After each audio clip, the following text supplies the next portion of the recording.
Considérer la vie sous son aspect positif est un des fondements de la pensée Breslev. La joie, le sourire, l'espoir, le verre demi-plein et non pas demi-vide sont les éléments essentiels de la vie d'un chassid Breslev.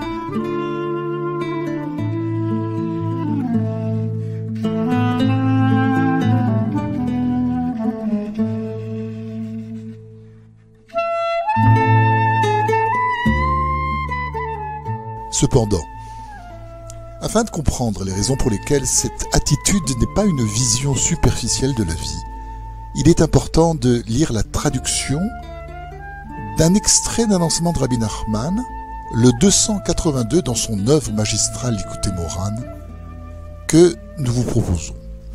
C'est effectivement dans cette leçon que le père de la pensée Breslev expose les détails de l'attitude de l'éternel optimisme.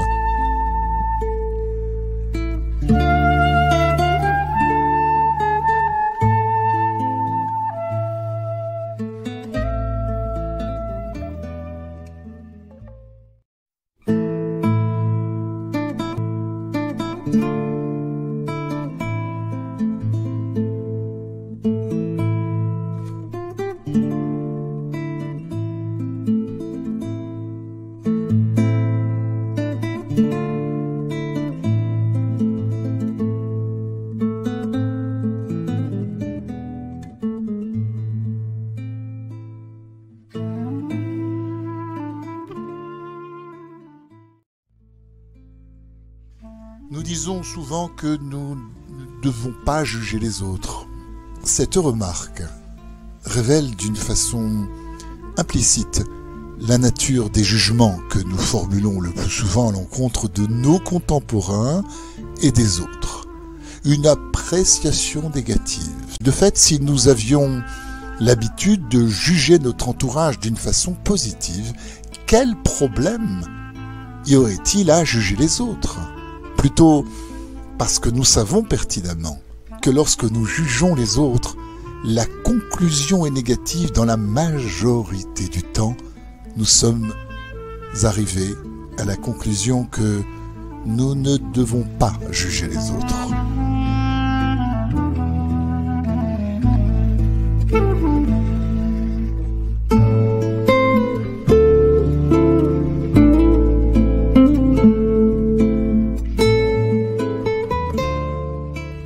Rabbi Nachman ne partage pas cette opinion. Selon Rabbi Nachman, non seulement nous devons juger les autres et également nous-mêmes, mais nous devons nous forcer de formuler un jugement positif. Ceci doit être le cas même pour les personnes qui sont forcément mauvaises et méchantes. Même pour elles, nous devons nous efforcer de trouver au moins un aspect positif. La Nekuda Tova, le point positif dans leur personnalité.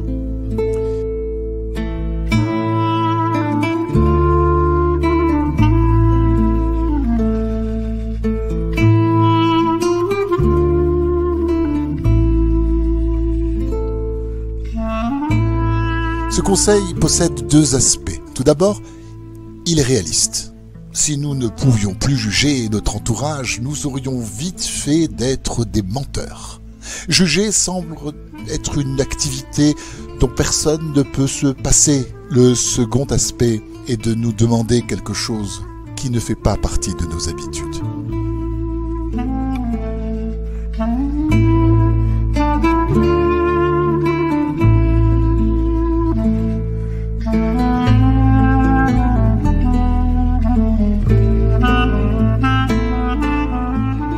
Voir une personne que nous savons être mauvaise sous un nouveau jour, celui du plus petit aspect positif que nous pouvons trouver en elle. Le résultat de nos efforts est de transformer la personne méchante. Celle-ci ne devient pas nécessairement la plus gentille du monde, mais dans la mesure où nous trouvons en elle un aspect positif, elle n'est plus aussi méchante à nos yeux qu'elle le semblait auparavant.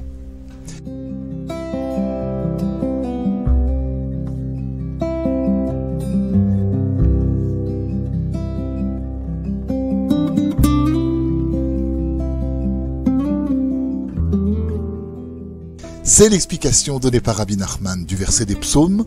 Encore un peu, et le méchant ne sera plus.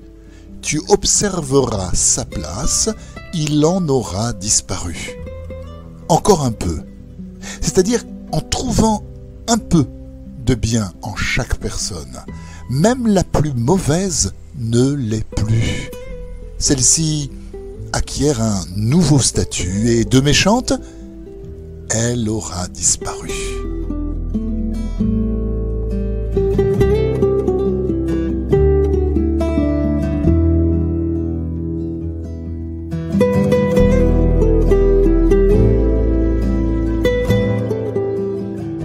Notre façon de voir doit être réelle et profonde. Il n'est pas question ici de prétendre que les autres sont bons, tandis que nous pensons au fond de nous qu'ils ne valent rien. Cela serait se mentir et n'aboutirait à rien. Si nous devons voir le monde sous son aspect positif, c'est que dans tous les cas, il existe bel et bien